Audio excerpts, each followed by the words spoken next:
If you want awesome products at great prices, check out the in the description. A bastion against the tide. Elite universities unite against White House overreach. The hallowed halls of academia are trembling. A seismic shift is underway, a direct confrontation between the White House and the nation's most prestigious universities. It's a battle not just over funding, but over academic freedom, constitutional rights, and the very soul of higher education. The fight has escalated dramatically, leaving behind a trail of threatened funding, lawsuits, and a powerful alliance forging in its wake. The opening salvo was fired by the Trump administration, unleashing a barrage of measures targeting universities deemed by the right as the enemy. This isn't a subtle campaign, it's a full-scale assault. The stated reasons vary: combating alleged antisemitism on campuses, eradicating diversity and inclusion initiatives, but the underlying goal seems clear: to exert unprecedented control over the intellectual landscape of American higher education. The strategy is multifaceted and brutal.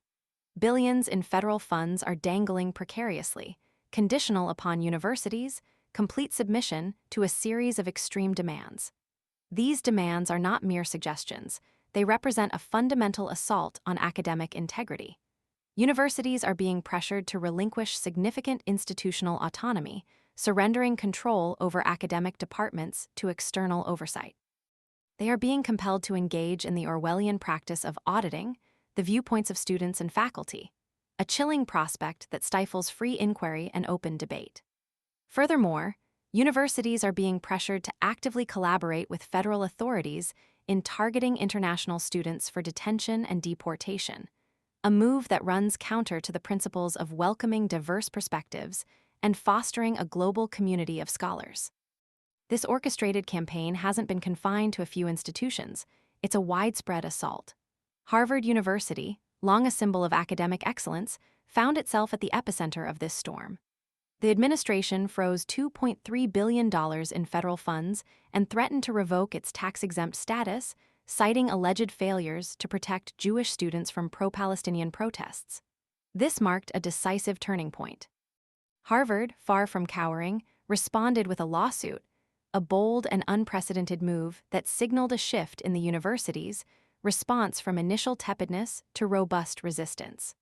The lawsuit, a powerful statement of defiance, challenges the administration's actions as an unconstitutional infringement on academic freedom and institutional autonomy. But Harvard isn't fighting alone. A powerful statement, released by the American Association of Colleges and Universities early Tuesday, underscores the breadth and depth of the opposition.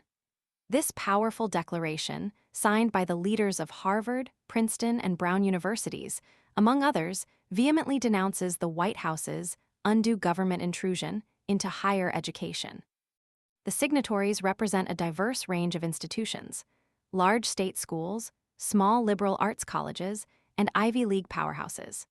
The unified front presented by these institutions speaks volumes about the gravity of the situation. The inclusion of presidents from such diverse and influential institutions signals a coordinated resistance against what many see as a grave threat to the future of American higher education. The statement acts as a rallying cry, underscoring the shared concerns across the higher education landscape. It highlights the chilling effect of the administration's actions, emphasizing the threat to academic freedom, intellectual discourse, and the very principles upon which these institutions were founded. The joint statement is a powerful symbol of solidarity, demonstrating the resolve of these institutions to defend their autonomy and the principles they uphold. Beyond the statement, other institutions have felt the administration's wrath. Cornell, Northwestern, Brown, Columbia, Princeton, and the University of Pennsylvania have also been targeted with threats and, in some cases, actual withholding of millions in federal funds. Columbia, however, chose a different path, largely accepting the administration's requirements to restore funding, a decision that stands in stark contrast to the stance taken by Harvard and other signatory institutions. The president of Columbia, notably, did not sign the collective statement.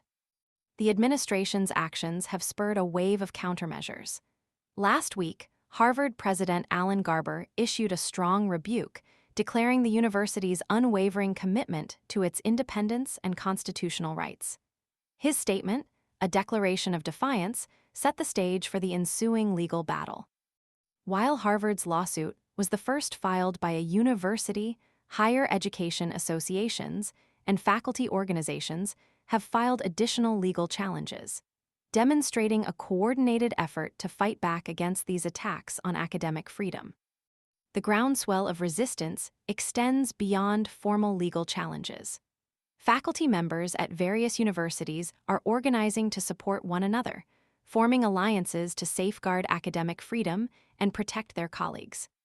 Several members of the Big Ten Academic Alliance, a consortium of some of the nation's largest state universities, have signed a resolution to establish a mutual defense compact, highlighting a growing sense of shared vulnerability and the determination to stand united against the administration's overreach.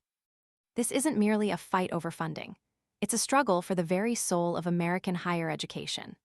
The stakes are incredibly high, and the outcome will shape the future of academic freedom and intellectual inquiry in the United States for years to come. The coordinated response from these leading universities marks a pivotal moment, signifying a powerful resistance against what many view as a dangerous assault on the principles of academic freedom and the pursuit of knowledge. The coming months promise a protracted legal battle, and the outcome will have profound implications for the future of higher education in the United States.